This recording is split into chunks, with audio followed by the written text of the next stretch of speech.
Assalamualaikum to my friend. Regarding the impact of the COVID-19 in Malaysia, the government has concern that happened to Malaysian people. On Friday, 27 March 2020, Prime Minister Tan Sri Muhyiddin Yassin has announced an economic stimulus package Prihatin Rakyat worth 250 billion ringgit. Government introduced the Prihatin Rakyat Stimulus Package or Prihatin, an enhancement to the economic stimulus package and help the rakyat to survive their life. The 250 million ringgit package is expected to ease the burn of the rakyat and the business community. Of the total amount, almost 120 billion ringgit is channeled to protecting the welfare of the rakyat. 100 billion ringgit for supporting business, including small and medium enterprise, and 2 billion ringgit to strengthen the economy. Government realized that SME are the key driver of the country economy. The SME sector contribute to more than 2/3 of total employment in our country and almost 40% to the economy. Therefore, it is important for the sector to remain resilient in the face of economic pressure that affecting in the country. On 6 April 2020, Prime Minister Tan Sri Muhyiddin Yassin announced the third Prihatin package worth 10 billion ringgit. This especially catered to the small and medium-sized enterprise. The action show the government took heed of the recommendation put for the business affected by the COVID-19 pandemic. But government think that the package comprehensive address the needs of business including small and medium enterprise is the most important goal, but some people think that the stimulus package are equal important for an individual. So, to discuss about it, I would like to call upon two panel, Ms. Azira and Ms. Sakina, to discuss and give some comment of any argument regarding the issue that I have mentioned it. So, Ms. Azira, please.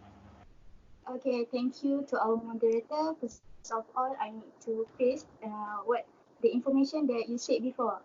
Information that you said is quite right. Okay, actually government also give some help to the SME sector.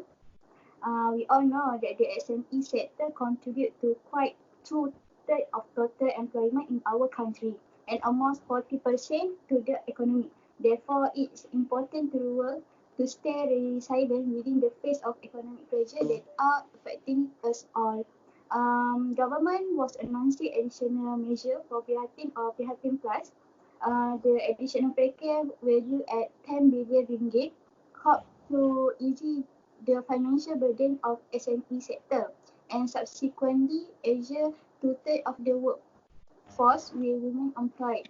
The additional measure include first, the wage subsidy program announced on 27 March expanded from 5.9 billion ringgit Malaysia to 13.8 billion ringgit Malaysia, and a rise of 7.9 billion ringgit.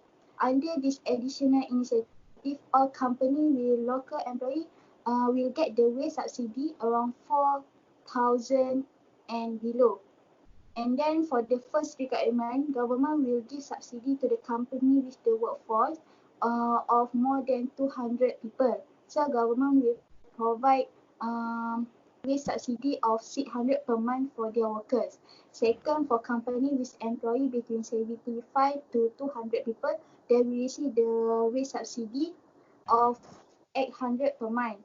Finally, for the company with the employees of less than 75 people, they will provide a wage subsidy of 1,200 per month for employee. For example, what our Prime Minister said, We Beauty Salon is a micro enterprise operating a hair salon. This enterprise has 2 workers and who earn less than 4,000 per month. The owner Madam Lee wished to reinvigorate her business after the MCO, which order assistance announced by the government. Madam Lee can enjoy benefit through a wage subsidy of 7,200 ringgit Malaysia for 3 months and a micro grant of 3,000 ringgit Malaysia. The overall benefit that can receive by Madam Lee is total 10,200 ringgit Malaysia. Okay, So, that's comment for Miss Sakina. Alright, thank you to our respected moderator and member. I, as a panelist, as an individual side, will continue to our topic, the Malaysian government's PRIHATIN economic stimulus package. Before I put forward opinion today, I would like to find to this motion, which is that our Prime Minister had announced the PRIHATIN Rakyat economic stimulus package worth 250 billion ringgit Malaysia, which will benefit to everyone. As we know that the government has stated that they provide the Bantuan Perkhidmatan Nasional a one-off cash assistance with an allocation 10 billion ringgit Malaysia and for the first time also be channeled to the M40 group. This include the employees in the private sector, builder sector, farmers, fishermen, small traders and those categories in the M40. So that the payment includes firstly 1,600 ringgit Malaysia to nearly 4 million households earning less than 4,000 ringgit Malaysia a month. Secondly, 1,000 ringgit Malaysia to nearly 1.1 million households earning between 4,000 ringgit Malaysia and 8,000 ringgit Malaysia a month. 800 ringgit thirdly, 800 ringgit Malaysia to 3 million single individual aged 20 and above, earning less than 2,000 ringgit Malaysia a month. And lastly, 500 ringgit Malaysia to 400,000 single individual aged 21 years and above, earning between 2,000 ringgit Malaysia and 4,000 per month. So besides that, our Prime Minister also was mindful to the students institution of higher learning that receive a one-off cash assistance of 200 per person, which will be the dispersed in May 2020. The assistance involved an allocation 270 million ringgit Malaysia to students at various levels of tertiary education, including the matriculation, community college, polytechnics, as well as public and private higher learning institutions. It is the same for the vulnerable groups such as elderly, children in shelters, the disabled, the homeless, and vulnerable groups such as orang asal. The government will work together with NGOs and relevant social entrepreneurs to provide food assistance, healthcare, and shelter with a total allocation of 25 million ringgit Malaysia. Thank you. So, next, let's proceed second discussion. So, Miss Azira. okay. I agree if the government focus to the SME group because as we can see, business is one of the contributor to the GDP country, right? If this group can protect their share and performance, the company will affected and get down. Even company has saving or emergency money to pay workers salary, it cannot support for 5 or 6 months. So the alternative that will made by the manager is they will eliminate and reduce the number of workers so that why company give the wages subsidy to workers even they cannot attend to the company and cannot do their task or work.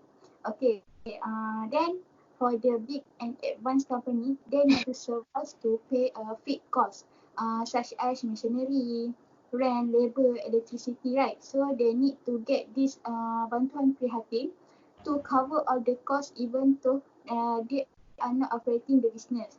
This is a bit of the burden for manager to find the capital to pay for all the costs. We know that fixed cost is the expenses that do not change from month to month regardless of the business sale or production volume.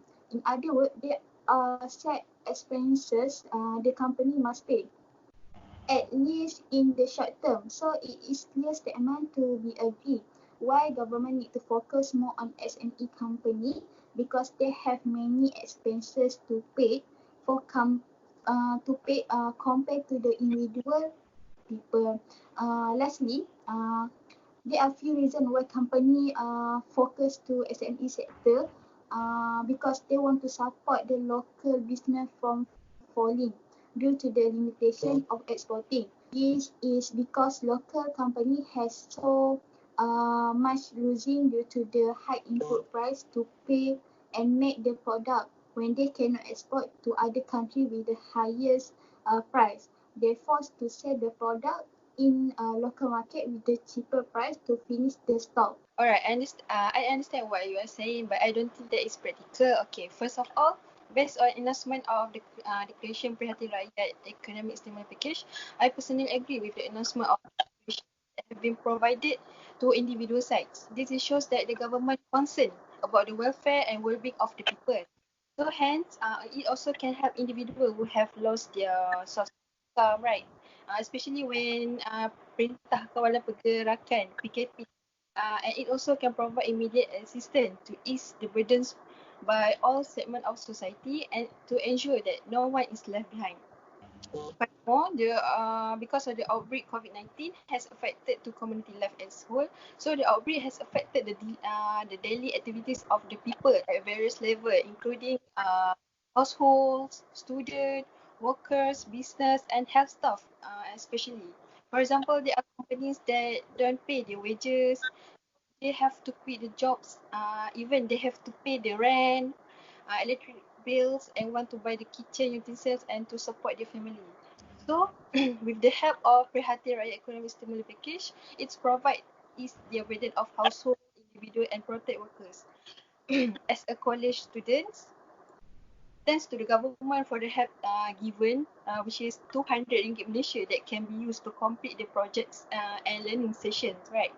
So other than that, there are also people with disability, referred as OKU in the B40 will live and rent in the program Perumahan Rakyat (PPR) are also affected by the outbreak COVID-19 and so that they can find a source of income based on their capability. So the Bantuan Perhatian Nasional, it can help the disabled people with their daily needs as usual. First of all, I would like to give a simple example that has been mentioned by our Prime Minister about Makcik Kia. Makcik Kia as a banana fritter hawker who resides in Desa Tun Razak PPR, whose spouse is a government pensioner and currently a Grab driver. So, Makcik Kia's daughter is a PT-PT embrower. The household income of Makcik Kia is below 4,000 ringgit Malaysia a month.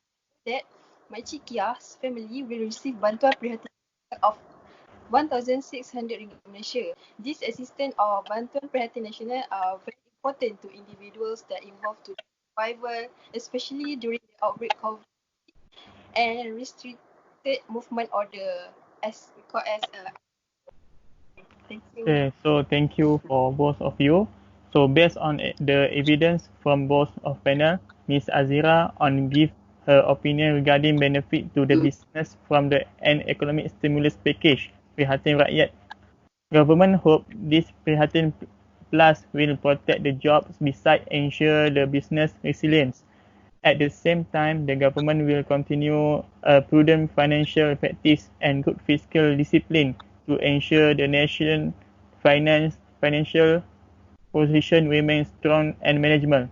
While Ms. Sakinah is explaining her opinion regarding the benefit for individual from the stimulus package Prihatin.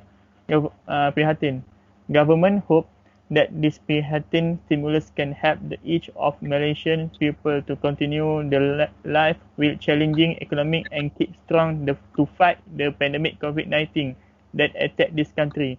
I can conclude that here Prihatin give benefit for both party as without business, the individual will suffer to get supply and spend their money while without individual, the stock will not be sold, thus they need each other to hence contribute to generate the economy for the country. Thank you. Thank Alright, you. thank